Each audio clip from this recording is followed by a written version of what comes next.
Boa noite a todos e a todas. Nosso grupo é composto por mim, Larissa Gomide, pela Carla Ellen, pela Creusilene, pela Gabriele, pela Lauriane e pela Samara. Nós ficamos com o tópico 3, que refere-se aos sujeitos de saberes, poderes, quereres e as políticas práticas educacionais cotidianas. Já no início do tópico, a autora vem com uma citação de Goethe, que retrata bem o que ela quer dizer. A citação diz, que o pensar é fácil, o agir é difícil. E o agir da forma como se pensou, como pensamos, mais ainda. Então, isso já retrata bem o que ela quer dizer no tópico, o que ela vem trazendo para que nos fazer pensar, meditar um pouco mais acerca dessas dificuldades. Ela vem trazendo as dificuldades sobre as ideias, sobre a questão do pensar, do planejar e a questão do agir, da prática educacional. E essa escrita, desse tópico, desse subtítulo, ela vem trazendo dessa forma, essa escrita, essa epígrafe dessa forma, exatamente para chamar a atenção, para trazer uma questão central para o texto. Então, isso tem um objetivo, fazer com que seja a questão central, para uma reflexão, para nos fazer pensar, para nos fazer refletir sobre a relação concreta entre as ideias, que habitam as propostas e os ideários educacionais. Onde estão essas ideias e esses ideários? Essas ideias estão nos documentos oficiais que nos baseiam, na LDB, na BNCC, nas diretrizes, nos DECNEs, Então, são os documentos oficiais. Então, vai nos trazer isso. Então, essa questão dessa relação entre os documentos oficiais, entre as obrigatoriedades, entre o dever, o que devemos fazer, o que norteia o nosso trabalho e as práticas, que conseguimos desenvolver na nossa profissão como educadores. Então, ela vem trazendo essa relação dessa dificuldade do que está escrito, do que é uma obrigatoriedade, do que devemos fazer e do que conseguimos colocar em prática realmente. A autora vem citando também a questão de Paulo Freire, que vem falando, que o maior desafio do educador progressista é a busca da coerência entre aquilo que defende como intelectual e aquilo que pratica como educador, que é o que eu acabei de dizer, que essa busca do que ele entende como ideal, o que ele entende como correto, o que ele entende que deva ser feito e o que ele consegue praticar, o que ele consegue colocar em evidência, consegue executar, consegue fazer, na sua prática educacional. Ela vem citando também Santos 2000, que diz que, infelizmente, nossa capacidade de crítica tende a ser muito mais desenvolvida do que a de ação, que é realmente isso. Nós pensarmos, nós fazermos, elaborarmos documentos, ter documentos elaborados, ter esse pensamento do que fazer na sala de aula ou em outro determinado espaço educacional, é muito mais prático, muito mais fácil, nós colocarmos no papel do que vivenciar isso na prática. O cotidiano tem uma interlocução, ela fala da questão da interlocução do cotidiano, entre as diferentes instâncias do pensar, fazer, poder, saber. Então, ela vai falar exatamente essas questões do que precisamos fazer, do que nós devíamos saber, de como fazer. Então, eles vão falar essa relação. Eu pensei, eu realizei, do pensar, fazer. No caso, o planejamento e a execução. E do que eu posso saber, do poder saber. Então, do que eu tenho poder e do que eu tenho conhecimento, certo? E eu trouxe um objeto para nos fazer pensar exatamente isso que a autora fala, que é a questão do pensamento, do planejamento, da ideia, né? Do ideário.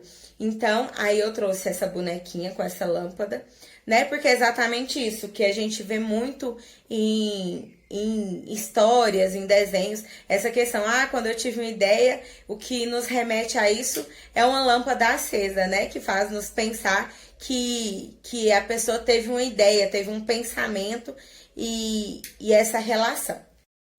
Boa noite. Dando continuidade ao que a Larissa estava relatando. A autora ela vai fazer então uma relação entre o cotidiano e a influência que ele exerce nesse sujeito de saberes e quereres. Por quê? Ela fala que o cotidiano ele surge na medida em que vai ocorrendo as relações com o espaço-tempo. O que seria esse espaço-tempo? Esse espaço-tempo é o lugar de transformação, de modificação do sujeito, que ocorre ao longo da vida. Então, ela vai falar que essas políticas práticas que elas vão ser desenvolvidas no cerne no âmbito educacional, elas devem ser constituídas levando em consideração as modificações, a transformação que o sujeito teve ao longo da sua vida. Por quê? Como sujeito humanos, que nós nos constituímos humanos à medida que nos relacionamos com os outros, nós adquirimos cultura, nós adquirimos emoções, sentimentos. Isso é nosso, isso é próprio. E ela vai falar que isso influencia no contexto educacional. Então essas políticas, elas devem ser pensadas na influência que esses fatores, os fatores sociais, emocionais, os fatores que nos constituem como seres humanos, têm durante o processo educacional. Pensando nisso, eu escolhi um objeto que representa esse espaço-tempo, que é o relógio. O relógio nós utilizamos para marcar horas, tempo, e é justamente isso, o relógio ele marca as transformações que ocorreram ao longo das nossas vidas. Ele marca o espaço, o tempo que essas transformações ocorreram. Boa noite, professora. Boa noite a todos. Eu vou dar continuidade aqui, né, ao nosso texto, a Inês Barbosa de Oliveira. Ela traz para a gente o currículo, né, e ela fala para a gente alinhar o currículo, né, no texto fala a valores, né, alinhar esse currículo a valores e conhecimentos e saberes. O currículo ele deve ser construído, né, e levando em consideração valores, as crenças e os conhecimentos. A autora também, no texto dela, permite, né? Ela também permite considerar os múltiplos saberes, valores e crença e os múltiplos interações sociais entre o sujeito e suas diferentes experiências, na qual que faz parte como emoções, valores, conhecimento. Isso tudo faz parte, né? E eu vou dar um exemplo de valor. Quando a gente vai ensinar uma criança, temos que passar para essa criança valor, né? Passar valor de tudo aquilo que você vai ensinar para a criança poder absorver. Como, por exemplo, quando a gente vai estudar uma evolução, a gente vai mostrar para ela como ela cresceu, como ela se desenvolveu, né?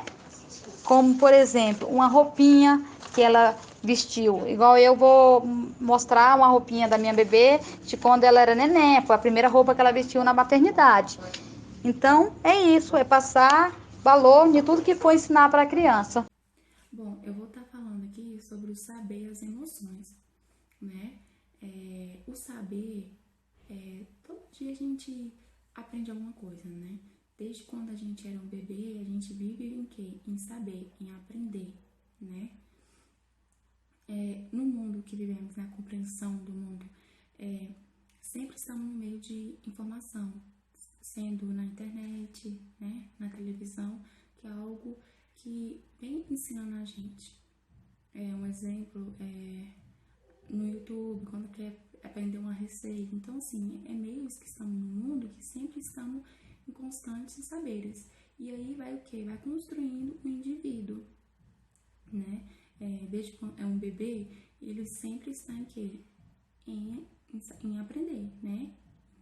Aprender o saber, né? E aí vai trabalhando também as emoções da criança também, e junto com o saber, né? Um exemplo, quando a mãe fala assim para a criança que não pode fazer isso, rapidamente o rosto da criança, ou ele chora, ou a criança faz uma carinha de bravo, assim. Então, assim, vai trabalhando a emoção também da criança, conforme o momento da criança que ela está. Dentro da sala de aula, nenhuma criança aprende do dia para a noite, então tem que ter um processo para a criança estar aprendendo e adquirindo conhecimento. E aí que vai o quê? Vai construir um indivíduo. O indivíduo, cultura. Cada indivíduo tem a sua cultura, né? Sua multiculturalidade, seu costume. E aí esse indivíduo, e com a sua cultura, ele entra na sociedade. E vai o quê? Ele vai aprender, como eu falei, no meio informativo, internet, televisão, e ele vai o quê? Ele vai aprender, né? E aí vai formando um indivíduo. Por isso que eu falo que nenhum indivíduo é igual ao outro, porque ninguém aprende a mesma coisa que a outra pessoa, né? E por ser gosto diferente, forma de pensar diferente, né? Agora eu vou estar falando sobre a teoria e a prática, né? Que são duas coisinhas que uma complementa a outra, mas tem uma diferença. Eu trouxe como exemplo um objeto aqui, eu trouxe um brinquedinho, um violão. Tem criança que tem mais facilidade de estar aprendendo na teoria, e já tem outra que tem mais facilidade de estar aprendendo na prática, né? A teoria, a criança vai estar aprendendo, por exemplo, no violão, um professor de música vai ensinar uma criança, vai estar aprendendo a leitura, na partitura, né? A escala, o acorde, e vai estar ensinando a criança, né? Já na prática, o professor vai estar ensinando qual nota, né? Vai estar mostrando o instrumento para a criança, qual nota, né? Vai estar mostrando o instrumento para a criança, o som para a criança, e aí que ela vai ter o quê? Ela vai ter um saber, ela vai estar aprendendo, ela vai estar compreendendo. E é por isso que tem que olhar para cada criança a sua particularidade, né? Tem crianças que têm mais facilidade de aprender na prática, né? Pode ser, mas tem mais outras crianças que têm mais facilidade de aprender na teoria, né? É por isso que eu falo que as duas, tanto a prática e tanto na teoria, tem que andar junto, uma complementa a outra, né? E faz toda a diferença.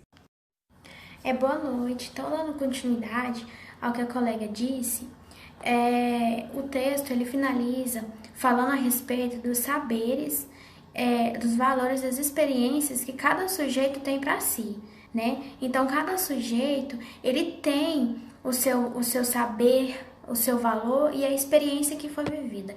Então, o grupo social ele deve respeitar, né, e valorizar a escolha e a diferença de cada um. O texto, o autor finaliza falando exatamente isso, né? Sobre a diferença que cada um tem. E aí, depois, o autor traz a noção de tessitura. Essa noção é a forma em que a hierarquiedade ela é proposta na escola, né? Porque existe a hierarquiedade. Então, o autor quer terminar, né, esse tópico falando exatamente isso. Então, essa hierarquiedade, né, ela traz consigo uma desigualdade. Essa desigualdade, ela tem que ser pensada de modo a transformar ao decorrer dos anos, né? Então, assim, ele fala sobre a desigualdade pensada de modo transformador. Ou seja, a diferença, né, de cada um, ela tem que ser pensada de uma forma a trazer uma superação. Então, eu finalizo o nosso trabalho trazendo para vocês uma pirâmide. A pirâmide, ela representa, né, a hierarquiedade, as diferenças, as transformações ocorridas com o tempo. né? Então a gente tem que saber respeitar a diferença de cada um, que é o que o texto fala, né? Sobre valores, experiências, princípios, saberes. Então é isso. Espero que vocês tenham gostado e até a próxima.